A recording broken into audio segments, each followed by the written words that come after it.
sa amin, pag ikaw Dylan Tattoo family.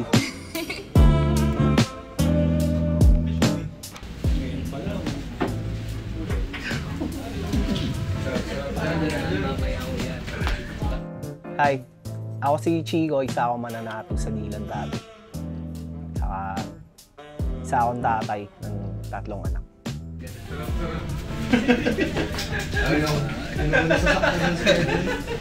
Okay na yan, okay na. Yan siya nasasaktan. Ang galing dito. Kasi hindi ka walang sakit. Walang sakit. Yan ang sakit siya dyan. Kay Jun, angat mo lang yung shirt mo yun, Jun, ha? Yung Dylan Tattoo.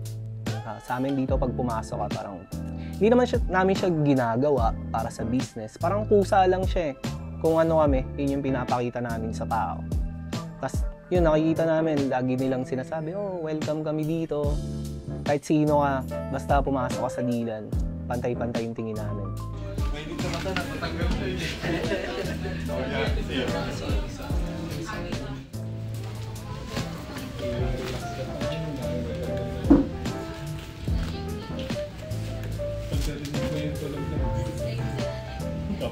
Si tatay, nagpapadrawing ako sa kanya ng Mask Rider Black. Doon sa papel, bago ako matulog. Kaya dodrawing ako ni tatay, tapos gagayahin ko yun. Hanggang sa nakikita ko yung kuya ko, nagdodrawing ng anime. Kasi yun, nung nag-aaral ako noon elementary, sinasali ako sa mga drawing contest. Sa dumating na yung time na second year high school na ako. Natuto ako mag-henna, ma'am. Nag-henna kami sa resort every summer. So, kumita ako noon, kumita ako. Sa edad na 14 years old, kumita ako ng 300 pesos. Sabi ko, nakakatawa naman to ah. Gusto mo yung ginagawa mo, at the same time, kumikita ka. 2015, nung medyo lumalaki na si Dylan, sabi ko, punta tayo ng Palawan. Kasi doon tahimik, tapos simpleng buhay, saka may dagat. Yun yung paborito namin talaga, yung dagat. So, tinesting namin, sabi namin, pag hindi nag-click, balik tayo ng Cavite. Pag hindi, pag nag-click, dito tayo. So yung nag-click naman, yung Dylan, kinuha ko sa pangalan ng anak ko, si Dylan. Una dapat Chico Tattoo parang pangit. Kaya sabi ko, hindi, Dylan na lang para mas maganda. Kasi siya pa lang yung lalaki ko Totoo nga niyan, mali ako dapat hindi ko pinangalan kay Dylan. Kasi nagkaanak pa ako na isang lalaki. So tinatanong niya ako, Tay, ba't walang Kendrick Tattoo, di ba?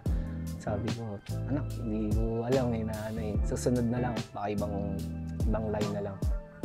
Pag nakukulangan ako, pag na-feel empty ako, pinupunta ako si tatay. Nagkakapi ako dun. Tapos tuturuan niya ako ng mga salita ng Diyos. Yun, napupuno. Saka lumalakas yung loob ko.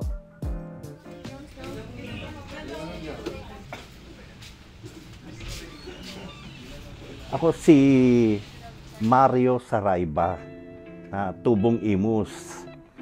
Pero ang tawag nila sa akin, Tito. Kilala ako Tito Halos walang nakakakilala sa akin ng Mario. Ngayon, ako ang tatay ni marami. Harry, Chico, Josephine, Chicks. Marami sila siyam lahat yun.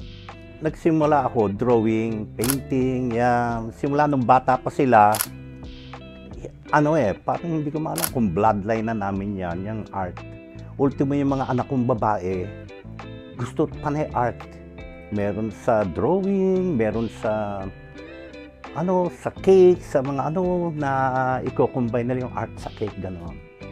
Ang tattoo kasi, lagi kong pinapangaralan ng mga artist, lahat kata anak ko o iba man, na yung art, make the best out of it. Kailangan, para tumagal ang trabaho mo, yung quality, hindi yung quantity, quality ng work mo. At kalimitan na mga artist, passion nila yan. Dahil pag hindi mo napipilitan ka lang sa trabaho, pangit. Hindi ka tulad ng passion mo siya, maganda ang kinalalabasan. Yon. Kaya quality ang pinaka most important sa trabaho namin.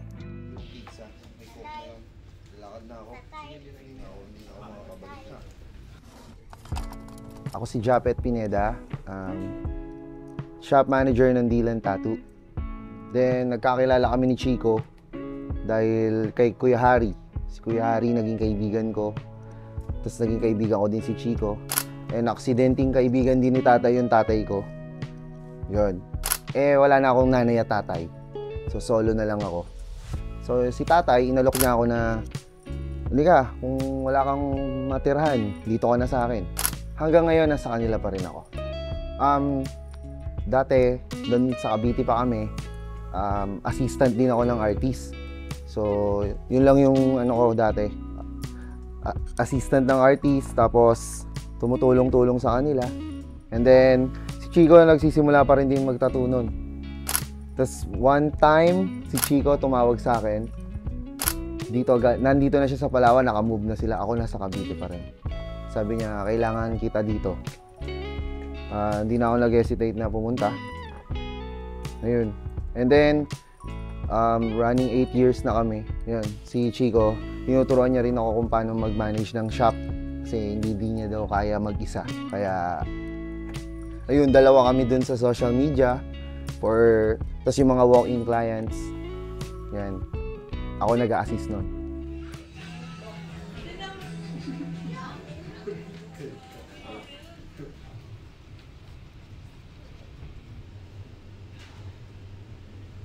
Ako nga po pala si Hannah Saraiva po. 16 years old po ako. Ako po ang female tattoo artist po ng Dylan po. So, nung bata pa po ako, mahilig po ako magpa-drawing kay tatay. Tay, drawingan niyo po ako si Dora. And then, kukulayan ko po yun. Yun po yung pinaka nakaka-enjoy na moment. And then, sinabi po ni tatay na, ikaw naman ang mag-drawing.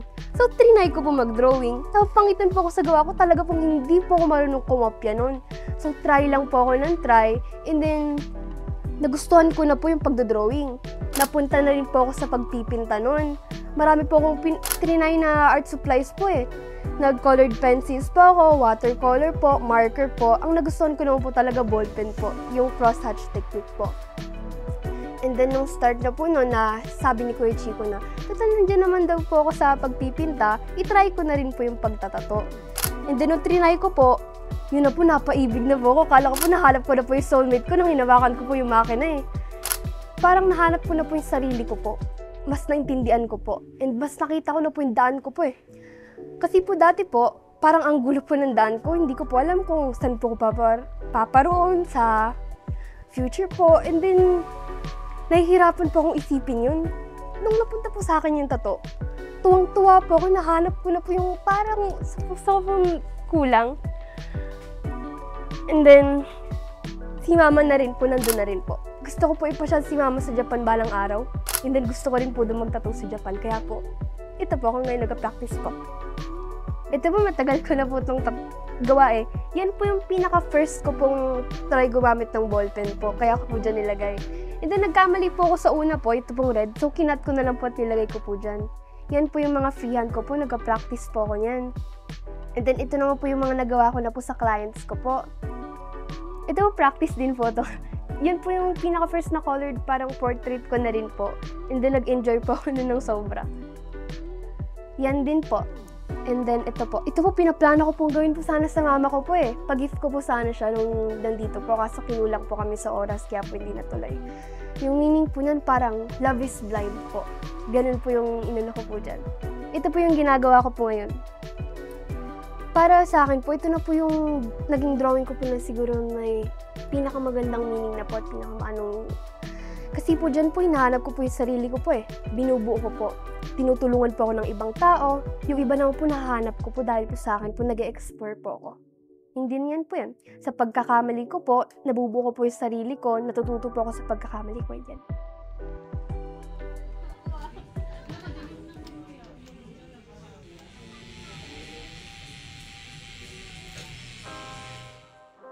Ako si Aki Saraiva, isa akong mananato dito sa Dylan.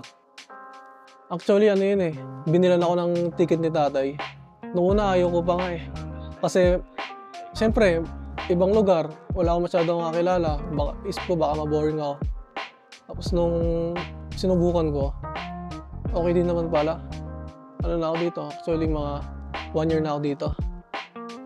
Kada nagtatattoo ako, yung relasyon ko sa client, actually meron ako naging kaibigan na Marine siya. Tapos binigay niya sa akin yung buong paa niya para tatuan ko. Ayun, hanggang sa napuno ko. Ang malungkot lang, umalis na siya. Kasi hindi sila pwede magstay dito ng matagal eh. As of now po, mas nagpo-focus akong muna magtato. Kasi sa kanya ko nakikita yung sarili kong saan ko makuha yung mga gusto ko, ganon. Actually, naghanap ako ng iba eh. Kasi maraming pwedeng pagkakitaan, hindi lang pagtatato eh. Sabi sa akin na kuya yun. Kaya nag-explore pa ako. Ito parang ganyan daw. Yun ang sabi ko sa amin.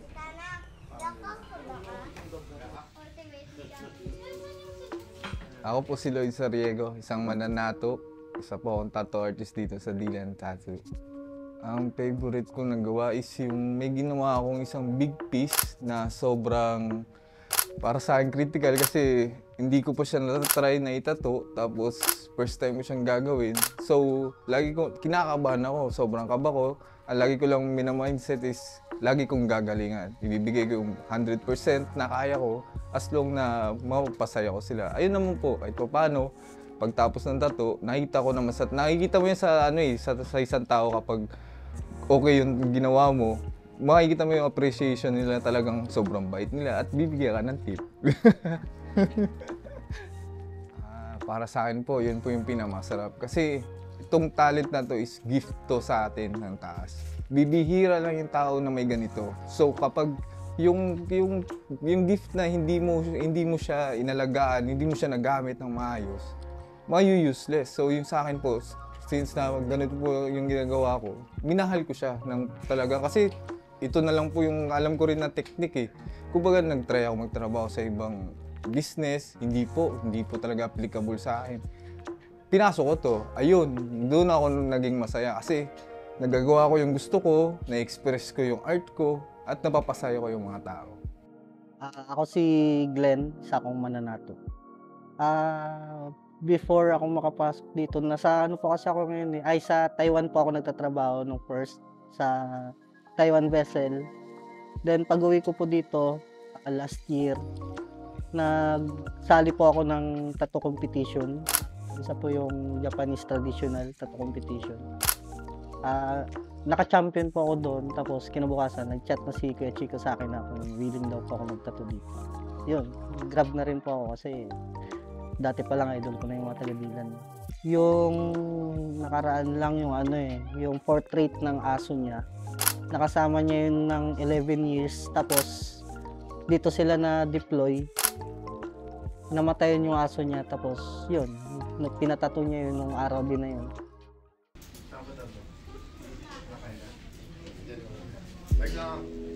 So ba yung shocking ko?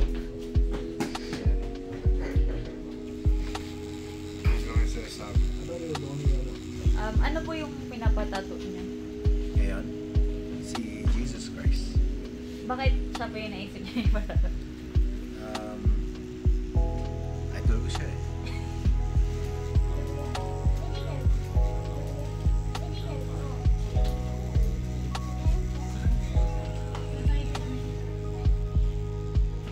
Yung process ng paggawa ng design. Normally, tatanong ko muna yung client kung ano yung gusto niya.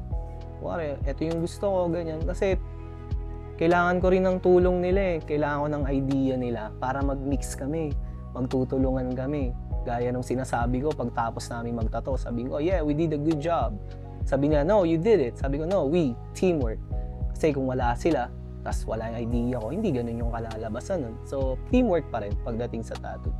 Kung gusto mo magtato, tapos iisipin mo lang, magkano ba to, mawawala yung pagmamahal mo dun sa art eh.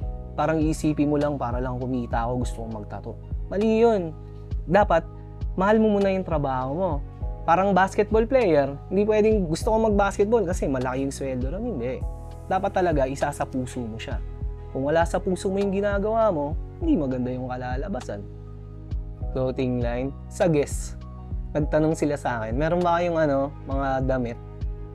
Sabi ko, wala eh. Tapos yun, sabi ko, Japet, gawa tayo ng damit. Marami nagre-request. Hanggang sa yun, si Japet na yung nag-take over doon sa paggawa ng design.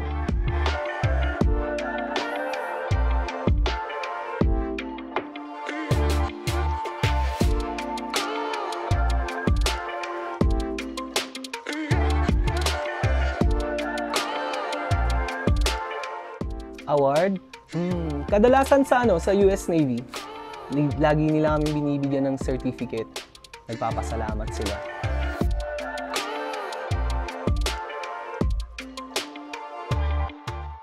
Sa Taiwan, yan. Shinare ko kung paano yung pag nag-uumpisa. Kung ano yung mga failures, kailangan mga lesson yun, hindi failure yun. Kasi the more na nagkakamali ka, mas lalo ka matututo. Tapos papakita mo yung mga basic, diba? Sarap, ang sarap magturo. Yung iba nga nagpapabayad eh. Pero sa akin, dito sa Dilan, libre. Kasi yung dahilan ko, binigay nga ng Diyos ng libre yung talento sa'yo, diba? Ba't hindi mo share ng libre din? Sa isang araw, huwag mong kalilimutan gumawa ng isang mabuti. Yun lang. Saka patas ka sa buhay. As long as hindi ka nakakasakit ng kapwa mo. Tapos yung mga sinasabi nila sa'yo, maraming hindi lahat kaya mong i-please. Kung ano yung sinasabi na, hayaan mo lang yun, huwag mong papatulan. Kasi at the end of the day, hindi naman sila yung bibili ng bigas mo, di ba? Sa focus ka lang sa ginagawa mo, masaya ka, andyan yung pamilya mo, may Diyos ka. Kaya hindi man literal na pamilya, nanay, tatay, nandyan yung mga kaibigan mo, pwede rin maging pamilya yan. Tapos syempre, magsisilbi ka rin isang magandang role model sa kanila.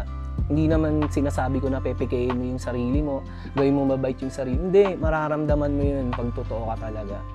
Pakita mo lang sa kanila. Tapos, yung mga problema, isipin mo ano lang yun, mga test lang yun. Sasagutan mo lang para matapos. Maibibigay ko lang sa mga kabataan, including na yung mga magulang.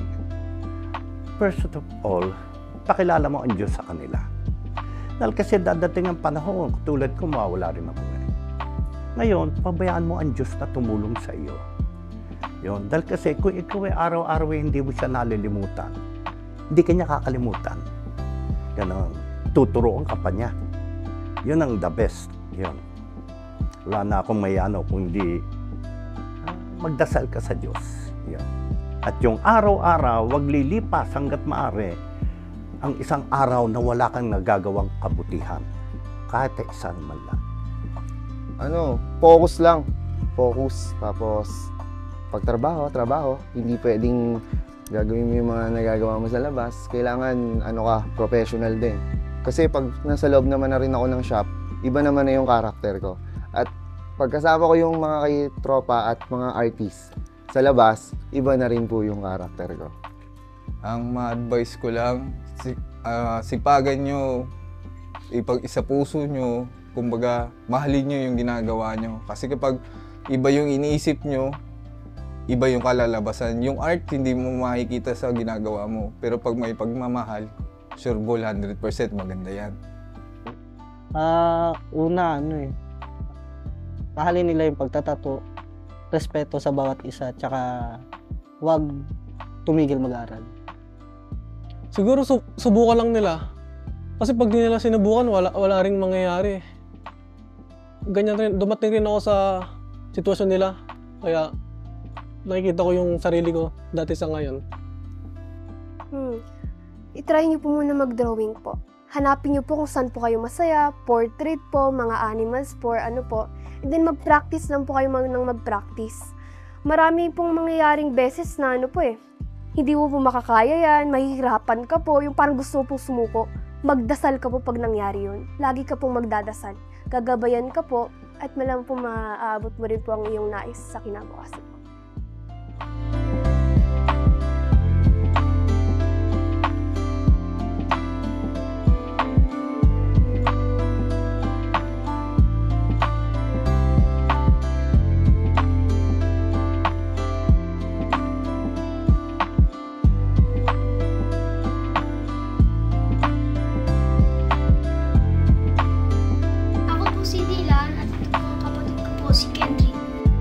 Ako si Tito Saraiva. Ako si Lloyd. Ako po si Ana. Ako po si Yaki. Ako si Chico. At kami ang Dilan Family.